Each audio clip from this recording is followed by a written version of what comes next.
준다면 경찰의 입장이 어느 정도나 반영될지 주목됩니다. 법률방송 정한솔입니다. 네, 사람은 보는 대로 믿기도 하지만 믿는 대로, 믿고 싶은 대로 본다는 말이 있는데 우병우 전 민정수석도 비슷한 것 같습니다. 우 전 수석이 구치소 수감 이후 지금까지 책 2권을 영치품으로 전달받았다고 하는데 우 전 수석의 심경이 그대로 드러나는 책이라고 합니다. 어떤 책들인지 석대성 기자가 단독 취재했습니다. 검찰의 세 번째 구속영장 청구 끝에 지난해 12월 결국 서울구치소에 송환된 우병우 전 민정수석. 우 전 수석은 지난 1월 24일 한 권의 책을 영치품으로 전달받습니다. 극우 농객 변희재 씨가 지난해 11월 출간한 손석희의 저주란 책입니다.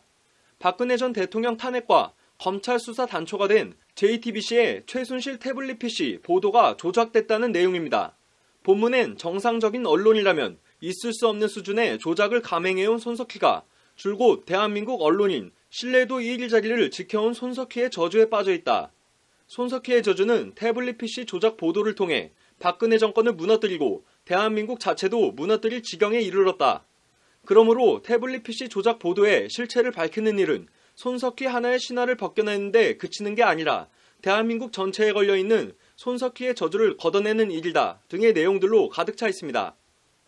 이 책은 출간 후 교보문고 등 대형 서점에서 5주 연속 정치사회 베스트셀러에 오르기도 했습니다. 서울구치소 측은 이 책을 우병우 전 수석이 먼저 요청했는지 등에 대해 극도로 말을 아꼈습니다. 그런 부분에 대해서 우리 수용자 근황에 대해서 저희들은 말씀드릴 수가 없습니다. 그냥 생활하고 있습니다.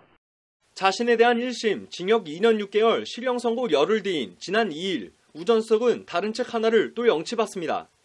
강민구 전 대법원 도서관장이 쓴 인생의 밀도란 책입니다. 이 책은 날마다 비우고 단단하게 채우는 새로 고침의 힘이라는 부제를 달고 있습니다. 다만 일상의 영역에서부터 거대한 변화가 다가오고 있다는 것을 실감하기에 제대로 준비해야 한다는 초조함만을 가지고 있을 뿐이다 등의 내용 소개가 눈에 띕니다. 항소심을 준비 중인 우 전 수석의 지금 처지나 심경과 뭔가 묘하게 겹치는 듯합니다. 강 전 도서관장은 최근 법관 인사에서 서울고법으로 배치돼 현재 민사 29부 부장판사로 재직 중입니다. 강 부장판사는 지난 2009년 촛불집회 재판 개입 논란을 빚은 신영철 전 대법관을 옹호하는 글을 법원 내부 통신망에 올린 직원을 격려하는 이메일을 보낸 사실이 드러나 논란이 된 바 있습니다. 당시 신 전 대법관 사태는 일선 판사들이 대거 반발하며 5차 사법파동으로 번졌습니다. 태블릿 PC 보도가 조작됐고 날마다 비우고 단단해져라 라는 책을 읽고 있는 우병우 전 수석이 항소심에서 어떤 논리로 자신의 무죄를 주장할지 궁금합니다. 법률방송 석대성입니다.